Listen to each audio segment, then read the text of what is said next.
माथेरान या जागतिक दर्जाच्या पर्यटन स्थळाला पाणी पुरवठा करणारे लेक पुन्हा एकदा पाण्याने भरू लागल्याने धरणातील गाळ काढण्याच्या कामावर प्रश्नचिन्ह निर्माण झाले आहे।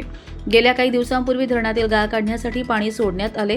यासाठी सुमारे 100 मजूर लावून फावड्याच्या साहाय्याने गाळ काढण्याचे काम करण्यात आले। हे काम तब्बल 10 ते 12 दिवस सुरू होते।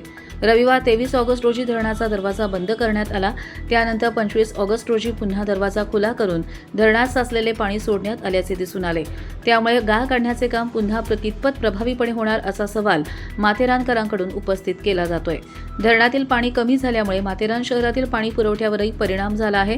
माथेरानमधील नागरिकांना सध्या पिण्यासह इतर वापरासाठी केवळ 1 तास पाणी पुरवठा होत असल्याचं चित्र आहे। माथेरान हे पर्यटन स्थळ असल्याने येथे दररोज मोठ्या संख्येने पर्यटक येतात। अशा परिस्थितीत पाणी पुरवठा कमी झाल्यास नागरिकांसोबतच पर्यटन व्यवसायावरही त्याचा परिणाम होण्याची शक्यता आहे। धरणातील पाणी सोडल्यामुळे काही भाग कोरडा पडला असून माथेरानमधील प्रसिद्ध लेक वॉटरफॉल देखील गेल्या काही दिवसांपासून बंद असल्याने पर्यटकांमध्ये नाराजी आहे।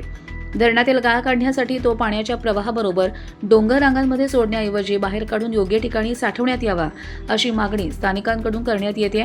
गाळ पाण्याबरोबर वाहून गेल्यास तो डोंगर उतारावर साचून भविष्यात पर्यावरणीय तसेच जलप्रवाहाशी संबंधित समस्या निर्माण होऊ शकतात अशी चिंता व्यक्त केली जाते।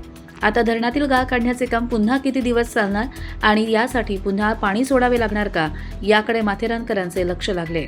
माथेरानची भविष्यातील पाणी टंचाई टाळण्यासाठी धरणातील गाळ काढण्याचे काम नियोजनबद्ध आणि कायमस्वरूपी पद्धतीने करण्यात यावे अशी मागणी जोर धरते। कर्जत लाईव्हसाठी नितीन पारधी, माथेरान।